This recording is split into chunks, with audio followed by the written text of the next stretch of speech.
Hello, welcome to the Mexican Cultural Institute of Washington, D.C. My name is Enrique Quiroz, and I'm going to teach you how to make pozole. We're going to make pozole verde, pozole blanco, and pozole rojo. To begin with, we start with pork broth, very rich, with corn, a very special corn that is cacahuazintle. It's a very special corn that has to go through a process of nixtamalización, or nixtamalization, which is boiled with lime, not lime fruit, but lime, kind of like the lime from construction, just a little spoon. And it's this one. This comes with, when it's dry, it takes a long time to make and to boil. But we're going to start with a pre-made already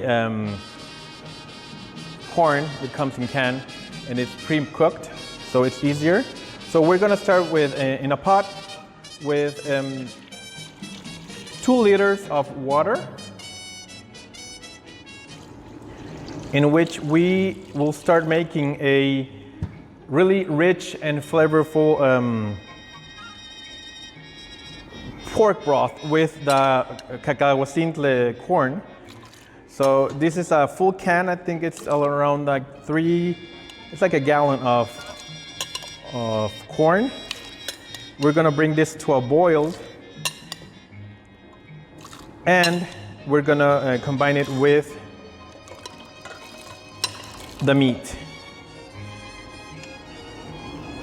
With the meat we are using here, I'm going to use pork shoulder and pork loin, which is a very tender and easy to cook. But normally you cook it with pork shoulder, some pork ribs.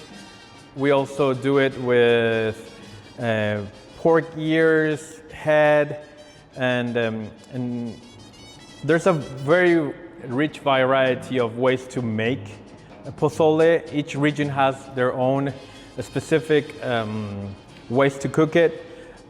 Like for example, in the coast, there's a way they put sardines. In the center of Mexico, like Guadalajara, they make the red pozole. In Mexico City, they do like the white. I know that in Michoacan, they do it the green one.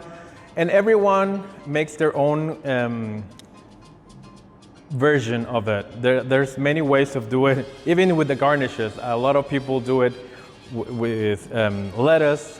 Some people do it with different kinds of garnishes, but at the end of the day, it's a very rich and flavorful dish. So we're just gonna wait for the corn to boil. And once the corn starts to boiling,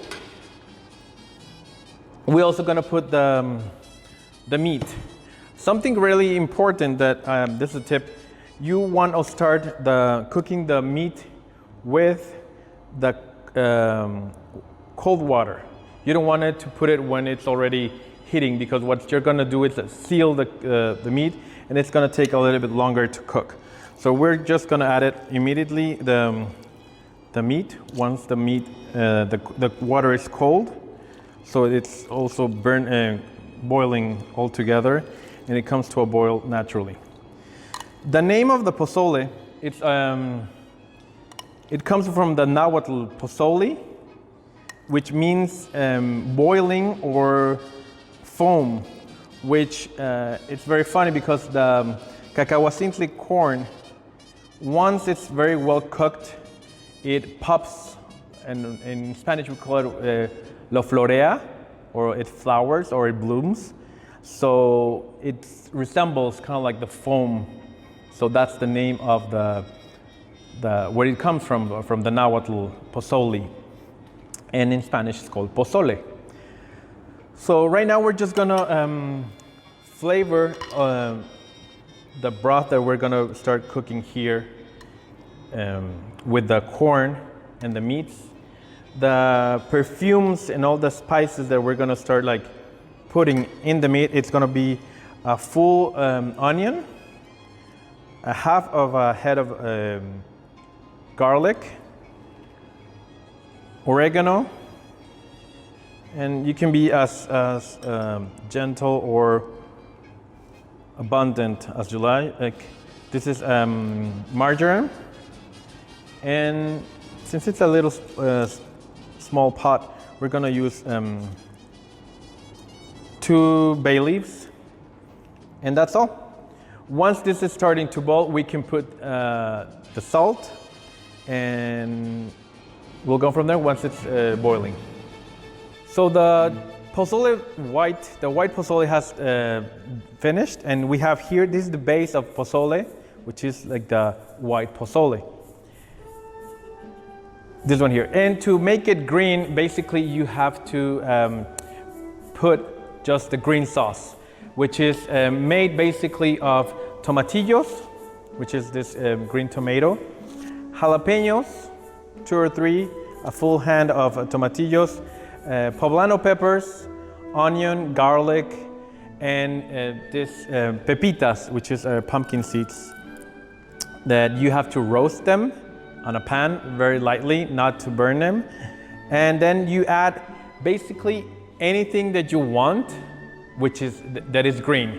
You can do spinach, you can do leaves of radishes, you can do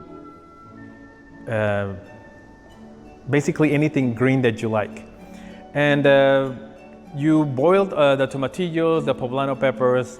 If you want a little bit more spice on your green salsa, you can add some serrano peppers, and you blend them everything very finely in a good blender. And if you have like a so-so blender, you can use this strainer to strain your salsa.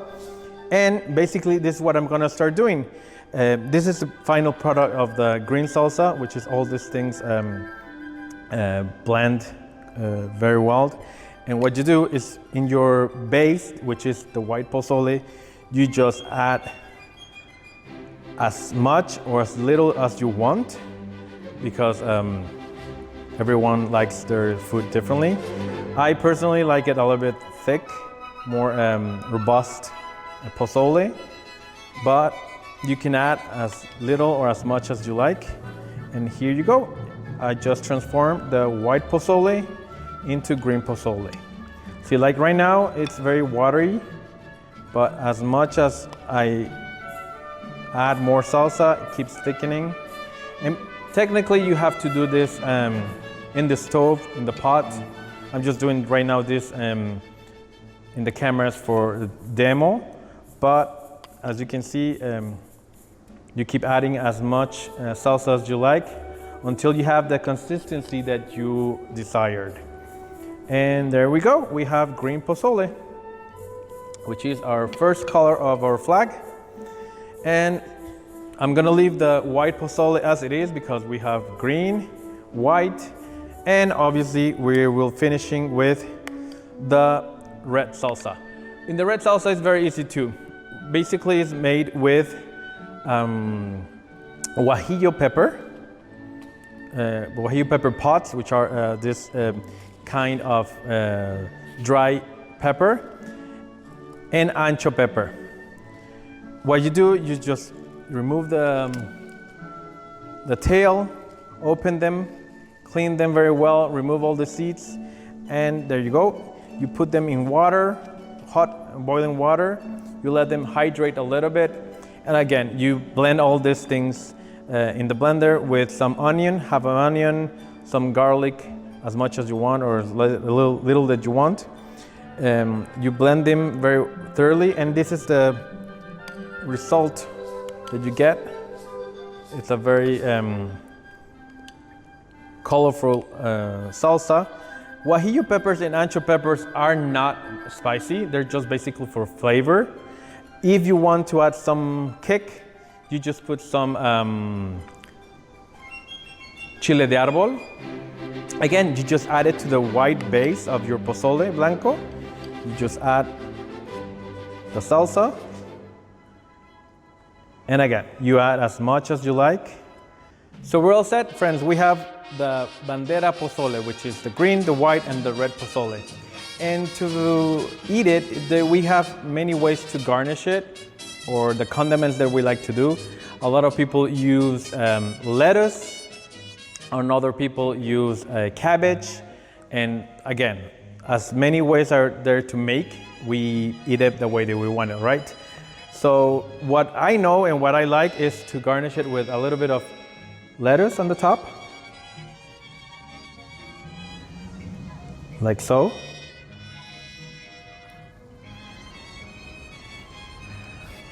We add some raw chopped onion on the top.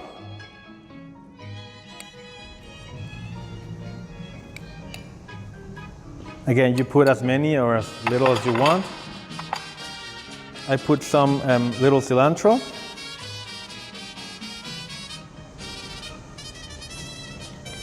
And we finish with some radishes. Some do it sliced, some do it in little cubes. Again, this is the way that you like it. And the white one, we normally use some matcha sauce, which is just chile de árbol with garlic and oil. You put some on the white one, because this one doesn't have any salsa. And to finish it all, the oregano. It's like main, very important to have oregano on your pozole. The broth already has oregano, but to finish it, when you're very little, your mom always tells you how to put the oregano.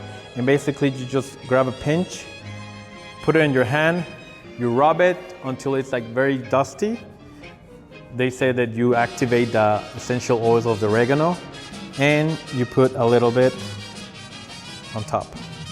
And again, you put it as much as you like it or not. Oregano is very strong, so some people just like a little bit, just to have that little touch. I personally like a lot.